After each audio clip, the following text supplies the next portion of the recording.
함께 읽은 본문을 중심으로 말씀의 초보에서 벗어나라 라는 제목으로 은혜를 나누겠습니다. 어린아이가 동생이 태어나면 갑자기 대소변을 잘 가리다가 못 가리는 경우가 있답니다. 그리고 아기처럼 응석을 부린다는 거예요. 둘째를 낳은 부모는 이제 갓 태어난 아이를 돌보는데 정신이 없는데 첫째가 이런 행동을 하니까 당황스럽고 힘들게 되는 거예요. 근데 첫째들이 이러한 행동을 하는 이유가 있답니다. 둘째가 태어나면 부모님의 사랑을 독점하다가 둘째한테 빼앗긴다는 그런 느낌이 드니까 자기가 아기처럼, 아기 때처럼 행동하면 그 사랑이 자기한테 다시 돌아올 거라는 심리가 있답니다.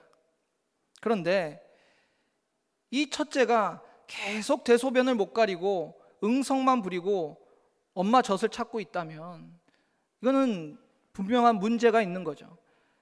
아이들은 자라나면서 자기 연령에 맞는 발달과 또 성장을 해야 되는데 그렇지 못한 상황인 거예요.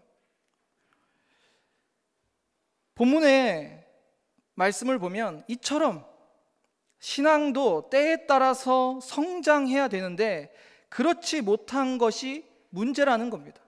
성장해야 되는데 성장하지 못한 것이 문제예요. 이미 선생이 되어서 다른 일을 가르쳐야 되는 시기임에도 오히려 하나님의 말씀에 초보적인 것도 알지 못하는, 배워야 되는 입장이 됐다는 겁니다. 마치 벌써 영적으로 어른이 되어야 될 시기인데도 아직도 그냥 갓난아이로 남아있다는 겁니다. 히브리서 기자는 본문에서 말씀의 초보에서 벗어나라라고 강하게 권면하고 있는 것입니다. 본문 12절을 보시면 때가 오래되었으므로 너희가 마땅히 선생이 되었을 터인데 너희가 다시 하나님의 말씀의 초보에 대하여 누구에게서 가르침을 받아야 할 처지이니 단단한 음식은 못 먹고 젖이나 먹어야 될 자가 되었도다. 이렇게 말씀합니다. 여러분, 어린아이는 단단한 음식을 먹을 수 있나요? 못 먹습니다. 어린아이는 젖을 먹어야 돼요. 소화 기능도 약하고 이도 없기 때문에 단단한 음식을 먹을 수가 없습니다. 그와 마찬가지로 말씀에 익숙하지 않는 초신자들, 가장 평범하고 쉬운 말씀으로 진리를 전달해 줘야 돼요. 적과 같은 말씀을 전해줘야 되는 겁니다. 그래서 바울은 믿음이 연약하고 신앙의 연륜이 짧았던 고린도 교회에게 젖을 먹였다라고 말합니다. 고린도전서 3장 2절을 보면 내가 너희를 젖으로 먹이고 밥으로 아니하였느니 이는 너희가 감당하지 못하였음이거니와 지금도 못하니라. 이제 막 예수 믿고 신앙을 시작한 그들은 이제 젖과 같은 말씀만 먹을 수 있는 거예요. 그래서 사도 바울도 그들에게 젖을 먹였다 이렇게 말씀하고 있어요. 바울은 그들이 이해하고 감당할 수 있는 수준의 젖과 같은 말씀으로 양육했다는 겁니다. 이는 하나님 나라의 진리를 쉽게 이해시키기 위한 것이었어요. 물론 신앙의 초보에서는 이런 양육이 필요합니다. 이런 말씀이 필요하죠. 그러나 여러분, 평생 젖만 먹는다, 이것이 정상입니까? 정상이 아닐 것이에요. 젖만 먹어서는 음식의 맛을 알 수가 없어요. 그저 기초적인 영양만 공급받는 겁니다. 고른 영양을 섭취하지 못해요. 이러한 상태를 본문에서는 말씀의 초보라고 말하는, 말씀의 초보. 이러한 상태는 하나님과 목회자의 심정을 안타깝게 합니다. 이러한 신앙의 성도들은 아주 조그만한 일에도 쉽게 시험에 들거나 실족하게 됩니다. 설교를 듣다가도요, 아니 목사님 내 얘기를 하시네, 나 들으라고 저렇게 말씀하시네. 그리고 조금만 헌신에 대한 말씀을 하면 아니 왜 저렇게 헌신하고 봉사하라고 해, 사람 불편하게. 이런 마음 들 수 있어요. 이게 말씀의 초보예요. 또한 성도 상호간에도 저 집사님은 왜 저런 눈으로 나를 바라보지? 저 권사님은 내 인사도 안 받아주시네?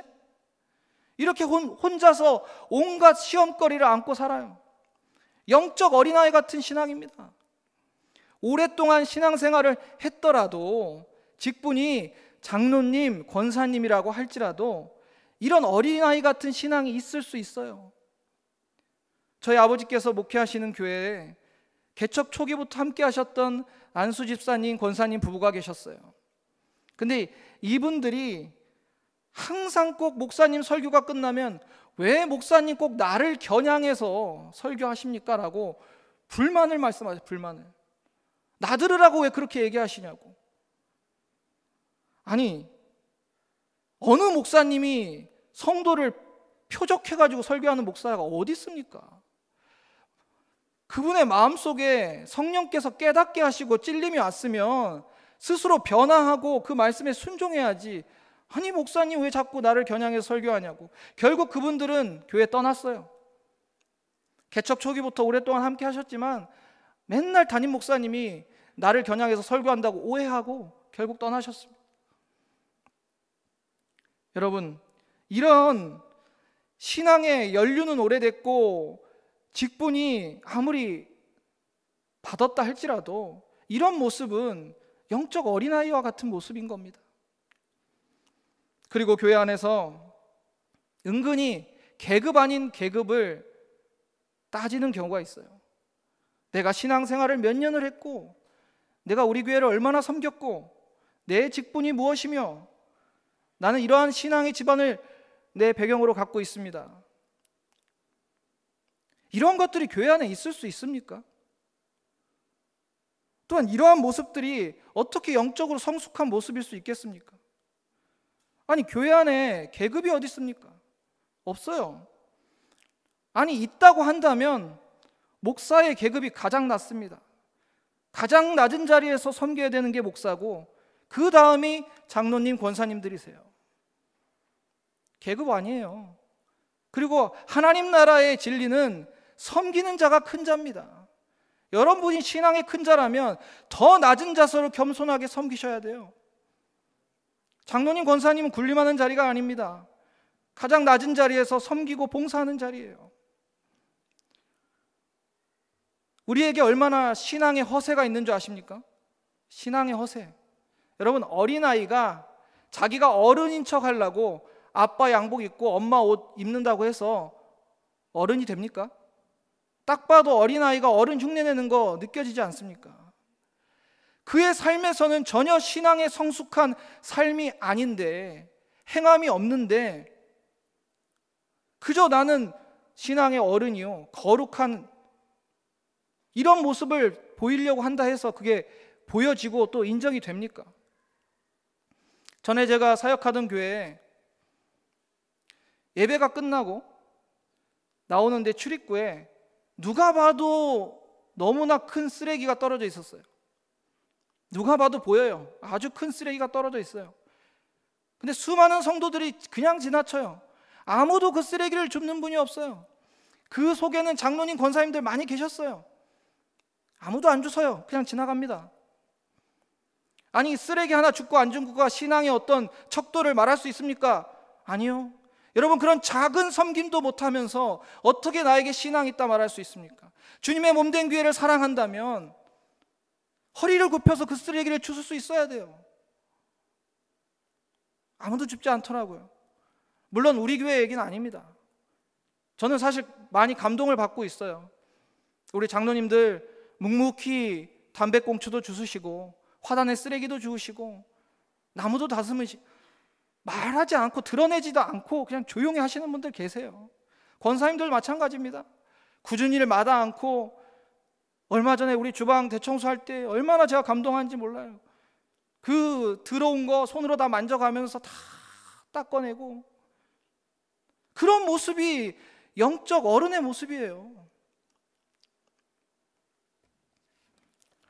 신앙생활 오래되고 직분 받았지만 겸손히 가장 낮은 모습으로 섬기지 못한다면 어떻게 영적으로 성숙한 큰 자라고 할 수 있겠습니까? 신앙 연륜을 자랑하거나 직분을 자랑한다면 영적으로 성숙하지 못한 어린아이일 것입니다.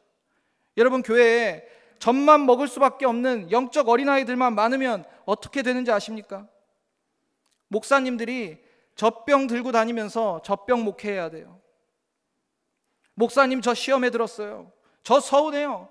저 집사님이, 저 장로님이, 저 권사님 때문에 교회 못 다니겠어요. 목사님, 말씀이 너무 세서 불편해요. 왜 듣기 편하고 축복되는 말씀만 좀 해주시지 왜 헌신하고 봉사하고 회개하라고 합니까? 그거 듣기 불편합니다. 그럼 목사님 어떻게 합니까? 신방 다니셔야 돼요. 애기가 울듯이 저기서 엥하고 울면 가서 젖병 물려주고, 또 저기서 엥하고 울면 가서 젖병 물려주고, 그러다 시간 다 가요. 교회의 사명이 그겁니까? 영적 어른들이 있어야 주님이 주신 복음의 사명을 감당하고 교회의 사명을 넉넉히 감당해야 될 거 아닙니까? 어린아이들만 있는데 어떻게 교회의 사명을 감당합니까? 목사님 젖병 들고 뛰어다니는 거죠, 그냥. 하나님의 말씀의 초보의 수준인 영적 어린아이에 벗어나서 그리스도를 닮아가는 저와 여러분 되었으면 좋겠습니다. 13절을 보시면 이는 젖을 먹는 자마다 어린아이니 의의 말씀을 경험하지 못한 자요. 히브리서 기자는 이어서 젖을 먹는 신앙은 의의 말씀을 경험하지 못했다 말합니다. 의의 말씀을 경험하지 못한 자, 이게 무슨 뜻입니까? 의의 원리를 모르는 자예요. 어린아이는 헬라어로 네피오스인데 올바른 언어를 구사하지 못하고 정상적인 말의 의미를 이해하는 능력이 결핍된 상태를 말해요. 그러니까 말씀의 원리를 깨닫지도 분별하지도 못하는 상태. 그리고 의의 말씀을 경험하지 못한 자는 어떤 자입니까? 그리스도에 관한 진리의 말씀을 경험하지 못한 자고, 다시 말하면 복음의 말씀에 합당하게 살지 못하는 자들이, 살아내지 못하는 자들. 그러니 의의 말씀을 경험한 자가 아니죠. 우리가 말씀을 지식적으로 아는 게 전부가 아닙니다. 삶으로 살아내고 행하지 않으면 그 말씀 죽은 말씀입니다. 정리하면 젖을 먹는 자들은 그리스도의 진리의 말씀대로 살아가지 못하는 자들이, 결국 우리의 신앙의 영적 수준은 우리의 삶을 통해서 드러나는 겁니다. 삶을 통해서 드러나는 거예요. 의의 말씀대로 행하고 있느냐가 그 기준이라는 거예요. 아무리 입으로만 나는 영적 어른이다라고 말해도, 아무리 외쳐도 그 삶에 어떤 신앙적인 성숙함이 없다면 영적 어린아이인 것입니다. 야고보서 2장 17절에 이와 같이 행함이 없는 믿음은 그 자체로 죽은 것이라 말씀합니다. 행함 없는 믿음은 죽은 겁니다. 행함 없는 신앙은 결코 성숙한 신앙이라고 할 수 없어요. 성장한 신앙이 아닙니다. 우리가 예수 그리스도를 믿고 중생에서 영적으로 다시 태어났다면 마땅히 자라나야 돼요. 아기가 태어났는데 자라지 않으면 이거는 장애가 있는 거예요. 자랐다면 또 주님의 말씀을 우리가 행해야 되는 거예요. 주님은 사랑하라, 전도하라, 회개하라, 기도하라, 섬겨라, 봉사하라 말씀하시는데 속에 경읽기처럼 한 귀로 듣고 한 귀로 흘린다며 우리는 영적 어린아이인 거예요. 행함 없는 우리의 모습, 신앙의 초보의 모습인 거예요. 제가 최근에 계속 묵상하는 말씀이 있습니다. 너무 도전이 되는 말씀이라서 지금 한 일주일째 제 마음속에서 떠나지가 않는 말씀이 있어요. 출애굽기 32장 32절에 모세의 기도가 나옵니다. 모세의 기도. 모세가 어떻게 기도했냐면, 그러나 이제 그들의 죄를 사하시옵소서. 그렇지 아니하시오면 원하건대 주께서 기록하신 책에서 내 이름을 지워버려 주옵소서. 이 기도가 얼마나 엄청난 기도인지 여러분 아십니까? 감히 우리는 발끝도 따라가지 못하는 기도예요. 이스라엘 백성들이 출애굽하고 모세가 시내산에서 하나님의 계명을 받을 때 산 아래 백성들은 금송아지 만들어서 그 금송아지에 절하고 경배했어요. 하나님은 이들의 죄악에 진노하셨어. 그때 모세가 백성들을 위해 하나님 앞에 나아가서 기도하는 모습이에요. 하나님, 저들의 죄를 사하여 주시옵소서. 하나님, 저들을 긍휼히 여겨 주시옵소서. 생명책에서 제 이름을 지우시더라도 저들을 용서하여 주시옵소서. 어마어마한 기도입니다. 우리가 예수 믿고 세상에 고난과 어려움이 있더라도 무엇으로 이겨냅니까? 천국 소망으로 이겨내는 거 아닙니까? 그런데 모세는 자신의 이름을 생명책에 지우고서라도 저 백성들의 죄를 사하여 달라는 거예요. 너무 저한테 도전이 돼요. 저도 이런 기도 절대 못할 것 같아요. 근데 이 기도를 모세만 한 게 아닙니다. 사도 바울이 이같이 기도했습니다. 로마서 9장 3절에 나의 형제 곧 고륙의 친척을 위하여 내 자신이 저주를 받아 그리스도에게서 끊어질지라도 원하는 바로다. 똑같은 기도입니다. 자신이 그리스도에게 끊어질지라도, 똑같이 생명책에 지워질지라도 영혼들을 위한 기도를 한 거예요, 여러분. 얼마나 위대한 기도입니까? 경외감까지 드는 기도예요. 얼마나 그 하나님의 종들의 마음속에 아버지의 마음이 부어졌으면 그런 기도를 드릴 수 있을까? 여러분, 이런 단단한 말씀 소화 가능하십니까? 저도 소화 안 돼요. 이거는 수준이 다른 기도입니다. 차원이 다른 기도예요. 생명책의 이름이 지워지고 그리스도에게 끊어질지라도 저 영혼들을 구원시켜 주소서, 저 생명을 살려주십시오. 어떻게 이런 기도를 합니까? 저도 주의 종으로 정말 모세와 바울의 발끝이라도 좀 따라가는 게 제 소망입니다. 바울이 가졌던, 모세가 가졌던 그 주님의 마음을 좀 갖는 게 제 소망이에요. 소원이에요. 영혼을 얼마나 사랑하고 그 영혼 구원에 자신의 모든 걸 드릴 수 있으면 이런 기도가 나옵니까? 여러분 어떻습니까? 성경에는 부드러운 젖과 같은 말씀도 많이 있어요. 그러나 단단한 말씀도 많이 있습니다. 여러분, 단단한 음식, 단단한 말씀에 아멘 하실 수 있으시기를 바랍니다. 좀 더 성숙한 신앙으로 나아가고 싶지 않으십니까? 14절에 보면 단단한 음식은 장성한 자의 것이니 그들은 지각을 사용함으로 연단을 받아 선악을 분별하는 자들이니라. 단단한 음식은 영적 어린아이에게 해당하는 게 아닙니다. 장성한 자들의 것입니다. 영적으로 장성한 어른들이 먹을 수 있는 말씀인 거예요. 어린아이는요, 이러한 단단한 말씀 이해하지도 못하고 받아들이지도 않습니다. 받아들일 수도 없어요. 사실 말씀 자체가 어렵다기보다는 순종하기가 어려운 거예요. 순종하기가. 영적으로 장성한 자들은 순종하지만 어린아이는 순종할 수가 없어요. 왜? 받아들이지 못하니까. 영적으로 장성한 자들은 단단한 말씀을 영혼의 자양분으로 삼습니다. 그들은 말씀을 소화시킬 수 있는 신앙의 성숙이 돼 있어요. 그래서 단단한 말씀 앞에서도 아멘 할 수 있는 겁니다. 그리고 지각을 사용하면 영적 분별력을 사용한다는 거예요. 또 연단을 받아 끊임없이 훈련을 받은 상태를 말합니다. 단단한 음식, 단단한 말씀을 먹는 자는 훈련을 통해서 성숙한 영적 분별력을 소유하고 하나님이 원하시는 그리스도의 장성한 분량에 이르게 된다는 것입니다. 유명한 조각가 미켈란젤로가 한 번은 훌륭한 조각 예술품을 만들기 위해 커다란 대리석 덩어리를 망치와 정으로 쪼고 있었어요. 그때 지나가던 사람이 물어왔습니다. 아니, 이 좋은 대리석을 왜 다 깹니까? 왜 다 쪼개서 낭비합니까?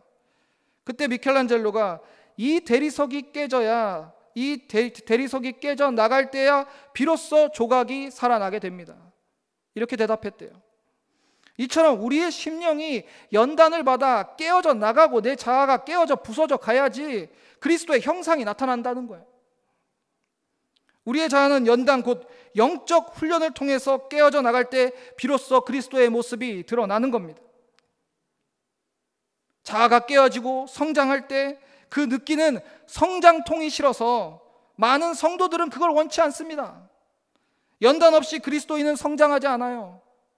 분명 여러분의 삶에 하나님이 여러분의 삶을 조각하실 때가 있어요. 연단하실 때가 있어요. 그럴 때 힘들어도 그 연단을 통과하셔야 합니다. 힘들다고 피해버리면 영적 성장은 없습니다. 어린아이들은 힘든 거 피해요. 아, 힘들어야 하고 도망갑니다. 무슨 성장이 있겠습니까?